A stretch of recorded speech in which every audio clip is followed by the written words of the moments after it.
eu descobri que a primeira colônia de japoneses em Piracicaba veio para o bairro de Artemis, mais especificamente para a fazenda Paudalho, que era de Moraes Barros.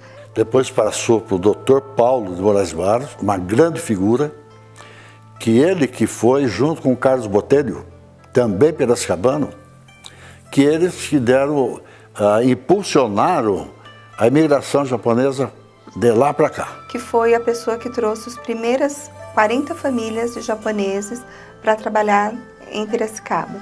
Dos quais eles cumpriram, 36 famílias cumpriram o contrato de 2 anos e foram embora. Ficaram só 4 famílias aqui. Dada a dificuldades. Na verdade, o pessoal que veio do Japão, eles moravam na cidade, não era o pessoal do campo. Meus avós, eles não eram agricultores no Japão, né? Então tiveram que aprender quase que tudo aqui, né? A trabalhar com a terra, né? Nunca pegou numa enxada, nunca pegou no sol a sol, né? Meu pai foi segurança do rei, graduado, né? Empreendedor mais ou menos bem sucedido no Japão, para vir para o Brasil.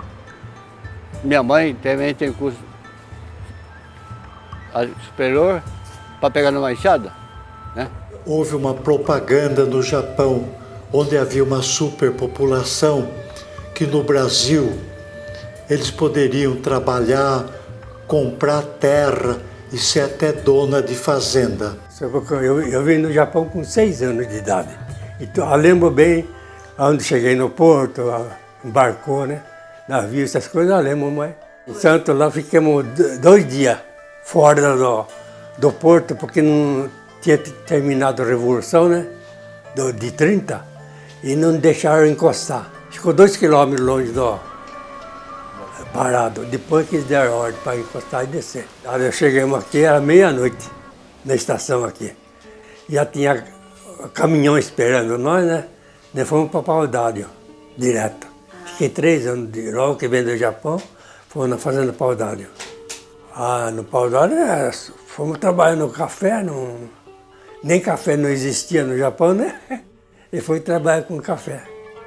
Lógico, para eles foi uma coisa muito estranha, porque era uma casinha, o sistema de dormitório no Japão não tinha nada de cama armada, prontinha, né? Porque lá no Japão, todas as casas, os dormitórios eram montados na hora de dormir só.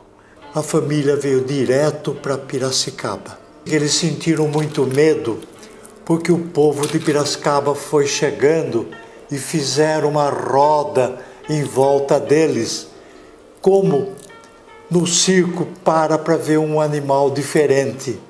Um fato muito interessante que eles chegaram no dia 7 de setembro. Coincidiu com a chegada, negadinho, algum evento que tinha na cidade, soltaram muito rojão. E os japoneses pensaram que era para eles, dando bem-vindos. Inclusive, ouviram uma banda que achavam que era para eles, né? E essa banda existiu também. Só que a Sorocabana, o Lago da Sorocabana, era onde se faziam as festividades cívicas. E coincidiu deles chegar no 7 de setembro e a banda está lá na comunidade de Piracicabana. O Japão estava passando por uma crise pós-guerra, né, naquele tempo. Então se tinha muita fome lá e falta de emprego, né? Então, e o Brasil, né, porque estava precisando de pessoas para trabalhar na lavoura, então começaram a recrutar japoneses, imigrantes japoneses, e meus avós, né, vieram para cá. Meus pais, quer dizer, no caso, meu pai e minha mãe, eles se conheceram, inclusive, numa escola de imigração lá no Japão, em Tóquio. Quer dizer, que foram, cada um separadamente, eles foram de uma determinada região lá do Japão para emigrar para qualquer país exterior. Não seria diretamente para o Brasil. Mas só que solteiro, ninguém podia viajar. Tinha que ir em família. No mínimo 3 pessoas, 3 adultos, no caso. Eles disseram que é 3 mão de obra, né? Viajaram 45 dias mais ou menos, chegaram em Santos. Depois chegando em Santos, foram lá para uma espécie de alojamento, né, onde todos os imigrantes foram levados para lá. Cada um tinha o seu destino, inclusive já praticamente determinado para as fazendas que iriam trabalhar. Todo japonês ele tinha um sonho de vir para o Brasil, ficar rico e voltar para o Japão. E eles acreditavam que o café era o ouro brasileiro, né? Eles vendiam essa história no Japão e vieram aqui para colher esse ouro, ficar rico com esse ouro e voltar para o Japão. Vieram aqui pensando numa coisa e realmente não colheram tudo aquilo que eles pensavam, né? Porque eles vinham pensando que ganhavam muito dinheiro, que aqui no Brasil era dinheiro a rodo, né? Mas não foi isso, ó. Só sofreram na vida. E o dia a dia deles era longo demais, porque trabalhavam demais, né? Mas mesmo assim, como eles vieram para conseguir alguma coisa, se sacrificaram em muitos aspectos, sabe, da vida.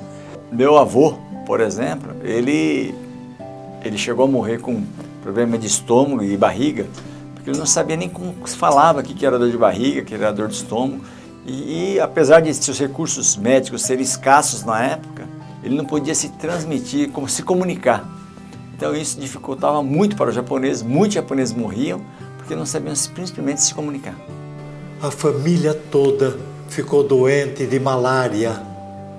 Só não pegou malária a minha mãe, mas o meu pai trouxe seringa, trouxe agulha de injeção, e ele veio na farmácia na cidade e comprou remédio, e ele que aplicou na família toda. Meu pai tinha problema de visão, quebrou o óculos dele, não tinha como ir, acho que problema de língua, e daí pediu para a mãe mandar lá do Japão. A mãe mandou a lente, mas quando chegou já tinha acostumado sem o óculos, né? Assim, tinha algumas regras que eles tinham que seguir, né, para poder também estar vindo para o Brasil, né? Infelizmente aconteceu, porque na Segunda Guerra Mundial o Japão participou do eixo inimigo do Brasil, né? Então tinha realmente, antigamente, o preconceito contra os imigrantes japoneses. Não tinha tanto com os italianos, porque já eram maioria no Brasil, e com os descendentes de alemães também ocorreram. O que aconteceu? Eles não podiam ouvir música japonesa, não podiam falar no idioma, não podiam se reunir, principalmente, fazer os kaikan, eles não podiam reunir. Por exemplo, não podiam usar roupa japonesa, né? Não poderiam, por exemplo, ter o oratório dentro da casa, só escondido no quarto, que era para não assustar os brasileiros, né? Porque como o Japão tinha uma cultura muito diferente do Brasil, né? Então isso podia causar impacto negativo, né, nos brasileiros. Então eles tiveram que seguir várias regras, né, que assim, o tornassem mais ocidentalizados possível, né? Vieram para o Brasil fugindo da guerra, fugindo da fome, buscando oportunidades, se fecharam em pequenas colônias, que dessas colônias cresceram e se transformaram em referência na agricultura, no comércio, na indústria, no dia a dia eles foram crescendo. E Piracicaba não foi diferente. Então, se não tivesse a participação da colônia japonesa, que é, claro, muito importante, principalmente na agricultura e comércio, eu não sei se teríamos hoje, principalmente na agricultura, o que nós temos. Depois da agricultura vieram essas novas formações de pessoas acadêmicas que fizeram faculdades e se tornaram bons médicos, bons engenheiros, né? Então havia uma união da família, que normalmente vivia nas áreas rurais, trabalhavam em sítios, em fazendas, e toda a família se unia para que um estudasse. E estudasse ou direito, ou agronomia, ou medicina. O meu irmão Natálio foi fazer o primário no grupo escolar de Paraísolândia. A ideia era que ele fosse trabalhar com meu pai no sítio, mas daí aconteceu uma coisa muito interessante. Era um domingo e à tarde meu pai estava descansando, porque a casa que ele fez em Paraíso era uma casa de taipa, Ele cortou a madeira, cortou o bambu, trançou tudo, pôs barro e fez a casa. Daí a minha mãe falou assim, vem vindo gente lá. Era o diretor da escola e mais o professor. Daí eles chegaram e falaram para o meu pai, o Natálio acabou o 4º ano primário, ele é inteligente, o senhor devia mandar ele para a cidade para estudar. Para o meu pai, a visita do professor e do diretor, que eram 2 pessoas muito importantes para ele, que ele tinha muito respeito. No ano seguinte, ele mandou o Natálio para Piracicaba para estudar. O Natálio veio sozinho. Depois, o Antônio, que é 2 anos mais velho do que eu, também foi estudar. E o Natálio foi para São Paulo, fez cursinho e se formou médico. Eu também. O Antônio prestou exame e se formou médico. E eu fui estudar medicina em São Paulo. Então, a gente percebe, por exemplo, da minha geração, os pais da gente não ligavam muito assim para roupa, para viagem, né? Mas era fundamental que a gente tinha que estudar. Tinham assim uma brincadeira, né? Que se matasse um japonês para conseguir uma vaga nas faculdades, entendeu? E era isso mesmo. Nós nos empenhamos muito por conta do sofrimento que os pais da gente teve. Na escola tinha que tirar 11, não 10. Por conta de todas essas dificuldades, havia essa cobrança muito forte, né, familiar, por conta do estudo, da educação. Estudo era primeiro, acima de tudo. A imigração foi um marco na vida dos japoneses em Piracicaba, que temos aqui hoje os primeiros que vieram são os Takaki, que tem a praça dele em Piracicaba. E aqui é interessante essa foto da família Takaki, ó, em 1938, porque o animal de tração era considerado de ascensão social. Então, essas fotos eles enviavam para o Japão. Então, a casa com telhado, o animal de tração era sinônimo de ascensão social. Então, você vê que todos estão arrumados, o pai está de gravata. Por quê? Isso mostrava para a família que eles conquistaram algumas coisas no Brasil. Eu acho que ele contribuiu muito para que a colônia e Piracicaba também crescesse junto, né? Acho que tudo é relativo, né? Se falar do japonês é isso, é relativo, né? Eu acho que tem as exceções, né? Eu acho que, por exemplo, aqui em Piracicaba, eu vejo que, acho que o Pedro Kawai, acho que o primeiro descendente de japonês que entrou na política. Importante demais isso. Eu acho que uma carga que nunca teve. Você ser o primeiro, ser referência, é pesado. Para nós aqui, em Piracicaba, principalmente nesses 100 anos, o povo japonês ele é marcado por ação do bem. E eu não posso, de maneira alguma, quebrar isso. Então esse é um grande medo do meu dia a dia. Provar todo dia que eu sou digno de ser um japonês aqui na casa. Eu acho que isso é marcante para mim. O japonês tem muito esse negócio de honrar os ancestrais, os pais, né? Então ele tem aquela disciplina um pouco mais pesada.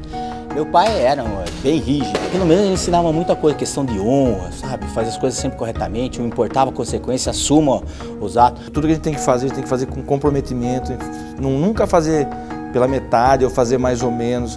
Se não entendeu, pergunte novamente, não tenha medo de perguntar. Era uma educação bastante rígida. Eu lembro que o meu avô era muito disciplinador. Tudo tinha uma regra e se a gente tivesse fugido um pouco, né? Mas mesmo assim, a gente tinha momentos muito legais de de tranquilidade, de alegria, era tudo misturado, sabe? A história faz com que a gente se mantenha vivo, porque se você não tem um passado, se você não tem uma construção do seu eu, e a cultura japonesa me fez muito isso, me respeitar primeiro, acima de tudo. Então, os japoneses têm muito disso. A cultura deles é mais submisso do que ser uma pessoa assim autoritária, né? A gente tem que respeitar sempre o mais idoso. Procurar sempre assim, manter a moral e a integridade, né? E a gente tem que sempre estar pensando para o bem. Eles têm essa questão da tranquilidade, da discrição, de serem muito responsáveis, e isso são coisas positivas que fazem com que as pessoas vivam mais e vivam melhor. Mantém aquela seriedade no trabalho e, de qualquer maneira, isso aí é que faz a diferença dentro da família japonesa. Então o japonês ele tem uma dedicação, uma especialíssima, uma espiritualidade, tenacidade, não é? E essa delicadeza no trato, uma civilidade, né? A mulher japonesa é assim, aparentemente ela parece até assim frágil, mas ela é de uma força poderosa. Os japoneses não gostam de estar molando os outros, sabe que é o trabalho, né? Então eu sou assim, se alguém pede um favor eu faço, mas eu não gosto de pedir porque vai amolar. Amola e tem gente que pensa, tá fácil, não é assim? Então são várias heranças que ficaram assim pra gente, alimentação. Então na segunda metade do século XX houve uma difusão da alimentação japonesa, principalmente houve um aumento muito grande dos restaurantes que servem comida japonesa mediante o quanto essa alimentação é saudável. Por exemplo, os brasileiros não tinham muito costume de comer muita verdura, né? Isso foi assim bastante introduzido pelos japoneses, né? E a comida japonesa leva muito legumes, né? Que geralmente legumes é melhor que saúde que carnes, né? Então a culinária japonesa utiliza muitas verduras, parte crua também, que seria a parte de peixe, que tem o ômega 3, né? Isso é bom, hein? O origami, na verdade, desenvolveu-se mais no Japão. E no início era mais utilizado em cerimônias religiosas. A religião assim, do japonês, a básica é o budismo e o shintoísmo, né? Então, assim, o próprio japonês ele se perde assim no meio das duas religiões, né? Porque por exemplo, quando nasce, ele leva no templo shintoísta, quando casa, vai no templo shintoísta, quando morre, vai no templo budista, né? Então, assim, a religião, essas duas religiões faz parte assim da vida deles, né? É difícil alguma pessoa que fala assim, eu sou shintoísta, eu sou budista, né? Elas fazem parte da cultura do Japão, né? A gente, né, talvez vem assim numa cultura ocidental que está acostumado com uma religião, talvez a gente não entende muito, né? Em escola, muitos eram, como fala, eu conversando com meu tio falava que a aula de religião, o professor dispensava ele, porque eles falavam que japonês não tinha religião. Isso, mas para eles é normal, né?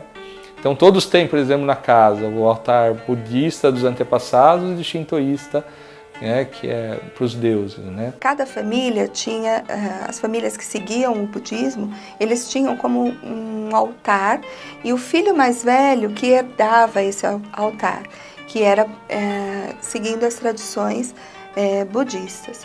Mas muitos são ligados à religião Seishonoe, que na verdade é uma filosofia, não é uma religião. A tradução da escrita Seishonoe é lar do progredir infinito.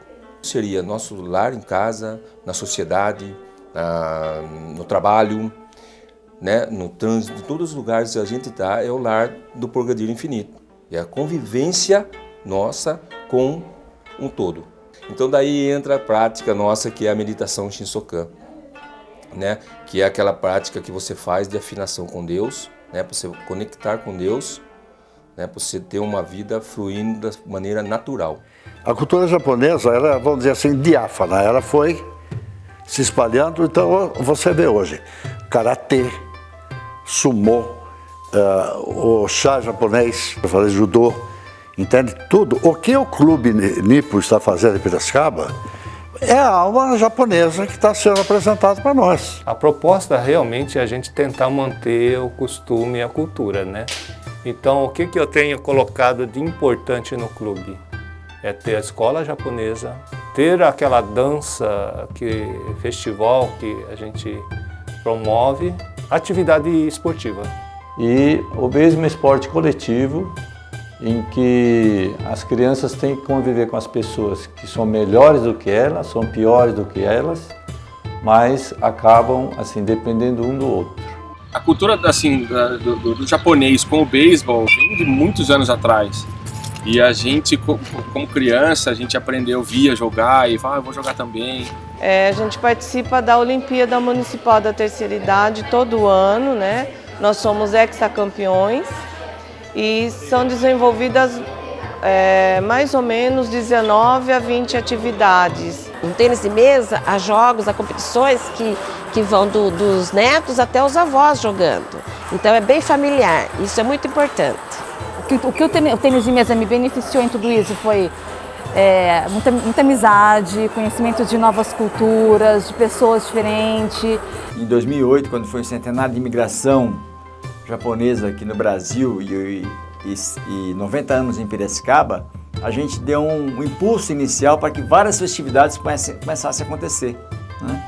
E aí teve a formação do taiko, da dança, que chama Odori, né? O Odori é um grupo que dança as danças folclóricas do Japão. Essas danças folclóricas representam as atividades do povo japonês. A colheita do arroz, a plantação de café, de chá e a pescaria. É o modo como eles sobrevivem. E elas representam exatamente as atividades do pescador, de lançar a rede ou da colheita do arroz. E alguns movimentos que a gente faz assim são de agradecimento pelo sol, pela água, pela chuva.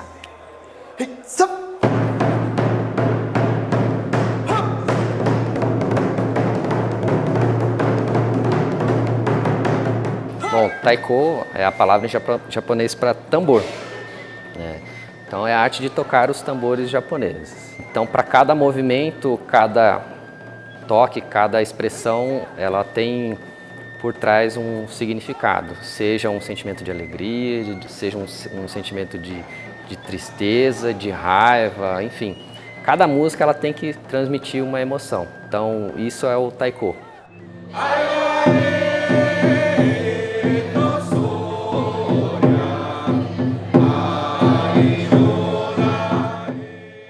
É uma canção bem popular, japonesa, claro, entoada principalmente por pescadores, por agricultores e também, porque não por samurais na época.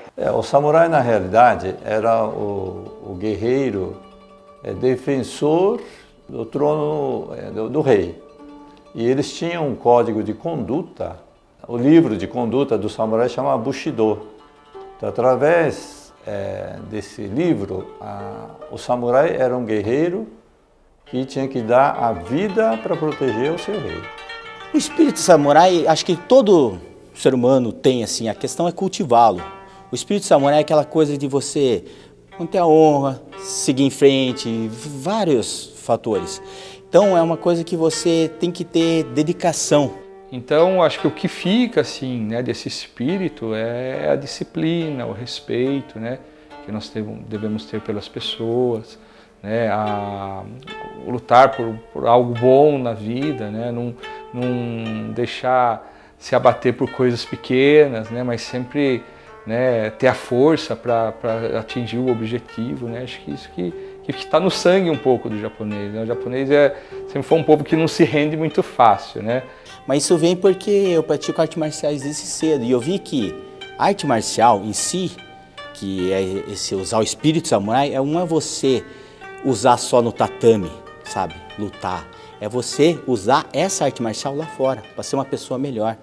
Outra coisa muito importante para a divulgação da cultura japonesa são as festas que estão já no calendário do município, que é o Japão na Praça, a festa na primavera, Undokai.